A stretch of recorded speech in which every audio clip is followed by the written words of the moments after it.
கார்த்திக் முதல் முறையாக சுந்தரிக்காக முருகன்கிட்ட எதிர்த்து சண்டை போட்டிருக்காரு. அது மட்டும் இல்லைங்க, நம்ம சுந்தரி பக்கம் இருக்கக்கூடிய நியாயத்தையும் அவர் பக்கம் இருக்கக்கூடிய நியாயத்தையும் எடுத்து சொல்லி யாருக்குமே தப்பு பண்ணிட்டாங்கன்னு நீங்கள் தண்டனை கொடுத்துக்கிட்டு இருக்கீங்க.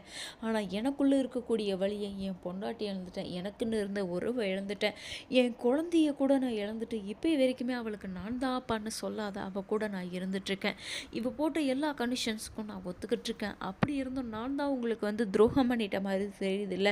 ஆனால் நீங்கள் என்ன பண்ணியிருக்கீங்கன்னு கொஞ்சம் யோசிச்சு பாருங்கள். உங்களால் தான் இந்த கல்யாணம் நடந்துச்சு. நான் முதல்லையே வேணான்னு சொல்லி கூட நீங்கள் தான் கட்டாயப்படுத்துனீங்க.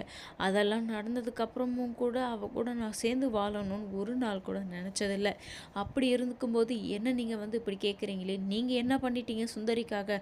உங்கள் எல்லாருக்காகவும் சுந்தரி இருக்கான்னு சொல்லிட்டு இருக்கீங்க. ஆனால் சுந்தரிக்காக அவளை பார்த்துக்கிறதுக்காக ஒரே ஒரு ஆள் யார் இருக்காங்கன்னு சொல்லுங்க பார்ப்போம் அப்படின்னு சொல்லிட்டு கரெக்டான கேள்வியை நம்ம கார்த்திக் கேட்டுக்கிட்டு இருக்காருங்க. இதுக்கு காரணம் நம்ம சுந்தரியை இதில் எடுத்துக்காட்டணும், அவளுக்குன்னு ஒரு வாழ்க்கையை அமைச்சிக்கணும் அப்படின்றதுக்காக இல்லை.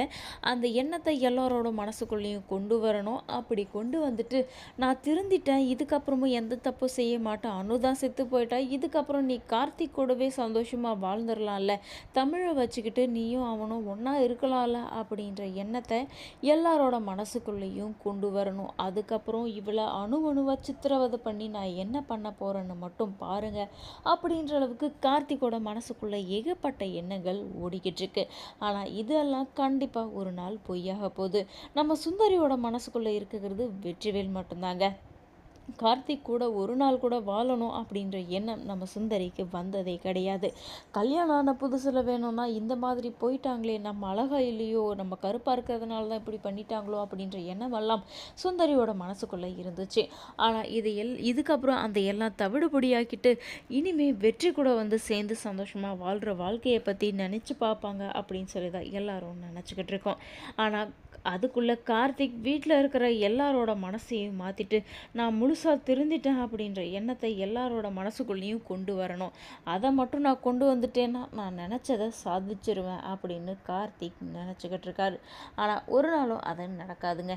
என்னதான் எல்லாரும் இப்போ அமைதியாயிட்டு கார்த்திகை வீட்டுக்கு வர்றதுக்கு சம்மதம் தெரிவித்தாலும் சுந்தரியோடு சேர்ந்து வாழ்கிறதுக்கு யாரும் சம்மதம் தெரிவிக்க மாட்டாங்க.